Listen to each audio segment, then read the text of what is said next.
la situation de base, c'est quoi? Pas faire pour l'instant. On a allé pour la voiture. Quel est votre message? Moi, je vois aussi qui me semble. Violet là, c'est après il faut voir. Non, on a fait. Pensez avec nous rapide vite parce que nous ne pouvons pas encore nous faire la caille. Il a souffert là, il a fait nous pas dormir. C'est bon bagarre là, la pluie craché seulement. La pluie craché oui, n'a mal pour dormir là. Bon bagarre, dans des matins lever, sat pipi, pinaise, mes amis. Depuis qu'il est là. Nous là depuis là au couille de nous notre là. 6 mois là. Ça veut dire 19 février depuis 25 février nous là. Mes amis, c'est pas bon pour nous, la situation pas bon pour nous même. Regardez, depuis la pluie tombée là, nous mouillés. Non pas me faire Réginal manger. Madame moi a vu 10 marchands de salines avec des petits. Mais on l'école pour l'ouvrir là à cause de situation. Moi-même, moi fais droit. Soit avocat, je commence à exercer. Tout bagage. À cause de votre paquet là, tout tribunal fermé. Ou pas qu'à jouer dans dossier. Tout ça, ça vient faire pour que l'État n'ait pile activité. Je dis là, mais l'école pour l'ouvrir premier là, faut même qu'à acheter, même un soulier. Depuis bien. Tous les une va faire 3e année qui te première, deuxième va faire première année. Ça veut dire beaucoup rien. S'il vous plaît, vous gardez son café pour nous parce que c'est l'instance qui garde nos bagages pour nous garder le peuple. Le peuple a besoin de rentrer la caillou.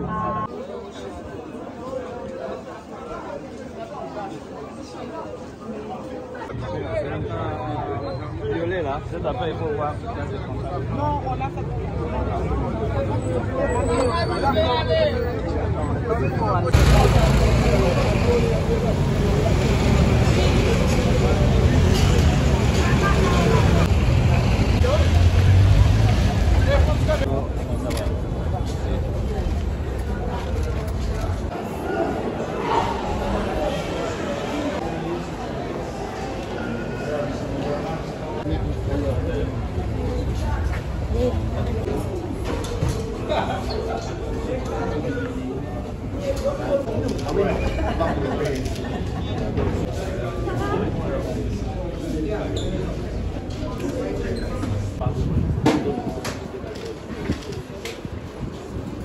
Parce que les patients ne peuvent plus aller dans les structures de premier niveau pour faire leur traitement quotidien de leur maladie chronique. Donc ils ont laissé la maladie dégénérer et ils arrivent ici. Avec cette hypertension avancée, des diabète strokes, compliqué, beaucoup de strokes, voilà. beaucoup de diabète, etc. Donc ils arrivent ici quand c'est déjà très avancé. Parce que les niveaux les plus bas du système de santé, je parle de la C'est ça, exactement. La situation de sécurité. Ça va, On va dire ça va, mais on est comme le manuel. On est en Delma 33. Là, Delma 19, c'est pas. On est dans un Donc, ce qui est bureau. Et ici, il y a la couverture de cet hôpital. 1 million de personnes peuvent arriver ici en moins de 1 heure. 1 million de personnes. Et ça c'est le cas catastrophe. ça fait... Mais La situation peut changer. Oui, mais nous on n'a pas le choix. Depuis 2024, ce qu'on a essayé de faire, c'est qu'on a essayé plus ou moins d'avoir un plan de contingence pour retenir les gens. Ça a été soutenu par Pao. Et je crois les Français aussi pendant 6 mois. Mais bon, ça fait 18 mois qu'on fonctionne là-dedans. Mais CERF a pu faire ça pendant 6 mois, mais Pao a pu aller tous pour chez moi. Donc, ce qu'on a fait, c'est qu'on a essayé de garder le personnel le plus longtemps que possible, qu'il n'ait pas à faire de va-et-vient pour être moins exposé de règles. C'est-à-dire que c'est des systèmes de transport, c'est ça? Le transport pour le personnel. Non, avec des primes de risque aussi pour le personnel. Les primes de risque. Oui, parce qu'ils ont une grosse charge de travail, compte tenu de de la situation, de l'affluence. Ils ont une grosse charge de travail. Dans le temps, les services des urgences voyaient à peu près 1800 patients. Et là, aussi, nous allons trouver 2000 et 1800 et 2000. Particulièrement avec la fermeture de la HEH aussi, qui était le plus grand centre hospitalier. La HEH, c'est l'hôpital universitaire, qui est fermé depuis l'année dernière à cause d'attaques des gangs. Et quels sont les besoins principaux? Quelle est l'aide nécessaire, le soutien nécessaire? Bon, la première chose serait d'ouvrir les autres structures. Mais pour nous, ce qui est important, c'est de pouvoir continuer à avoir des financements, justement, pour continuer à garder le système en attendant que les autres structures s'ouvrent. Là, nous, vraiment, on est plus ou moins dans l'espoir. Ça veut dire qu'il faut donner de l'espoir aux gens, les gens puissent venir ici, les gens viennent pour les soins en attendant justement que la situation sécuritaire s'améliore pour que les autres structures puissent prendre le relais. Donc nous, on veut quand même qu'il y ait continuité. Et s'il n'y a pas d'argent, il y a et là, ça risque de s'arrêter parce que KO a des problèmes. On me dit décembre. Comme tout le monde, ouais. Donc là, on a dit qu'on risquait d'arrêter à la fin de l'année. Et ça, c'est une grosse inquiétude. Et les fonds viennent maintenant de WHO? Oui, c'est de l'OPS. De l'OPS et de KO, des fonds. Pour American Health Authority. Oui, c'est des fonds.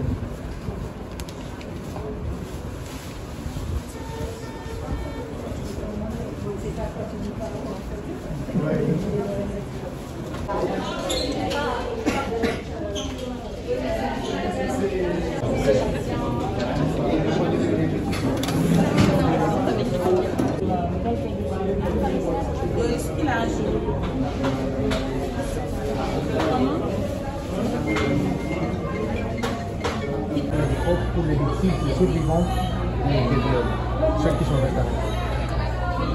Donc ça fait partie du fonds.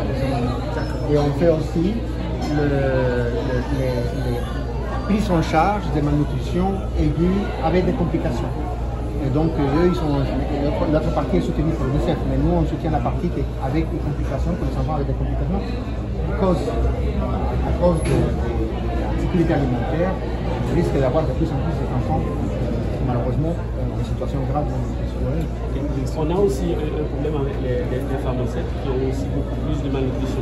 Parce que ce sont des gens qui sont déplacés, ils ont des anémies, donc ça finit avec des complications. Donc c'est pour ça que notre taux de césarienne a nettement augmenté aussi. Et en général, on faisait aux alentours de 150 à plus 150 césariennes. Maintenant, là, aujourd'hui, on est aux alentours de 350. Bon, c'est pas uniquement à cause de ça, c'est aussi parce que les autres structures ne sont pas ouvertes. Et qu'ici, il y a un support, donc ça coûte moins cher.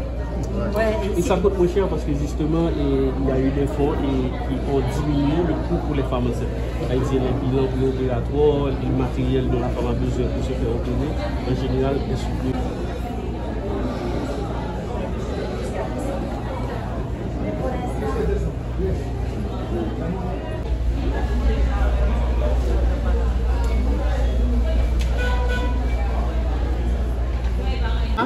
Les clusters santé, c'est un qui marche le mieux.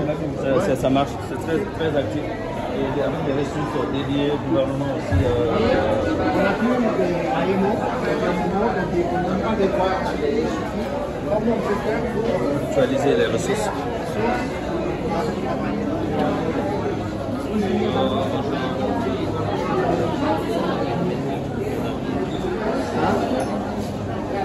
Not for one single. Oui. C'est pour ça qu'on a pu faire des choix. Mais c'est pas suffisant. C'est nettement pas suffisant. Parce qu'il y a des gens qui reviennent, qui rentrent chez eux parce qu'ils ne peuvent pas être opérés. Parce que d'urgence, il y a les Monsieur le directeur, on a juste besoin de voir que le système puisse progresser. Ça veut dire qu'il y a des hôpitaux suffisants pour que les gens puissent aller à l'hôpital, que ce ne soit pas les complications qui me viennent, pour que les gens puissent faire leur traitement pour les pathologies chroniques, puissent avoir accès aux vaccins, aux médicaments, tout ça. Que tout ça ne vienne pas à l'hôpital. Parce que, en fait, je reçois pratiquement les complications. Alors que si les gens avaient accès aux soins, je n'aurais pas reçu les complications. Quel est votre message pour la communauté internationale? Bon, le message est clair, c'est que c'est les conditions sécuritaires qui doivent être justement mise en place que la santé est une priorité. On ne fait pas de politique, mais nous, on a juste besoin d'avoir des conditions nécessaires pour travailler. Je ne veux pas que mon médecin que j'appelle la nuit pour venir opérer, il ne peut pas venir opérer parce que justement il a peur de prendre les rues. Alors qu'il y a une urgence. Comment on vit pas ça? Garder l'espoir dans cette situation. On ne pense pas. On ne pense pas, on se dit que très probablement ça va changer. Donc, et comme on se dit que très probablement ça va changer, chaque jour on continue, chaque jour on continue. Jour par jour. Ouais, même si ça semble long, parce que ça fait longtemps là qu'on attend. Mais bon, pour l'instant on va continuer, ça va changer. Espère. Ouais, Merci. Merci, il faut garder l'espoir. Yeah, we happy? Happy. So tell me when to go and I'll We can start by saying where we are and So I visit many hospitals around the world in some of the hardest places to live. And when you come to a hospital that's well run like this, that's well managed, that's efficient, it's hugely encouraging. And this is working, and every day here you're seeing thousands of people get the treatment that they need. It's only a drop in the ocean, but women who've suffered horrific sexual violence and are giving birth, men who are coming with bullets in their chests, kids who are malnourished, they're getting treated. But all of this is in jeopardy because a crucial funding line runs out at the end of September. Lots of staff risk getting laid off at that point, and then the funds run out at the end of the year. And it would be heartbreaking if this hospital, on which so many people depend, the only functioning hospital in this area, if this hospital were to cease to function when they have done such immense work with such courage and tenacity and expertise to make it work. We cannot fail here. So there's one data point, what's happening at the end of September and the end of December? So my concern, at the end of September, a crucial funding line finishes, and so many staff may need to be laid off at that point. And then at the end of December, we risk running out of the wider funding for this hospital. And this is one functioning hospital serving tens of thousands of people who have endured incredible hardships, incredible violence, health problems, malnutrition, gender-based violence. And it's vital that we keep this lifeline for them open, that we keep it going, and that we recognise the immense sacrifice and hard work that has gone into building a project that works. We cannot let this fail. Jackie, you want to? Yeah, we're just down the street from a camp with 5,000 people where you've heard a lot of stories and see the impact of the health. How critical is keeping this facility open that funders don't understand? Well, for me, this is a real sign of hope for the people in that camp. Everyone asks me, what are your needs? They'd say, we need clean water, we need education. And I'd say, what about the medical needs? And they'd say, well, we have access to medical support. We have the hospital. For them, it's a glimmer of hope in a really hopeless, despairing situation. And we've seen, we've spoken to so many people and understood how great those needs are. People often leave coming to hospital for weeks and weeks longer than they should. But when they get here, despite the challenges, despite the brutal choices, and they are brutal choices that doctors have to take about who to treat here, they are getting support. Can you also talk about the interagency collaboration, because they talked a lot about the assistance that PAHO has provided and UNICEF. What gives you hope about that? So for me, two key aspects of the humanitarian reset are one, that we really support local leadership, that we recognise that it's the doctors here who know best what they need, who know the needs. They know their patients better than we do. Second, really important one is, I don't want to see all these logos and egos. I don't want to see UN organisations and our local partners, international NGOs, national NGOs competing for space. I will always reward prioritisation. I will reward the organisations that are demonstrating that they're working together and able to put aside those rivalries. The needs are too great for us to be competing. We've got to be working together. And I'm seeing that here.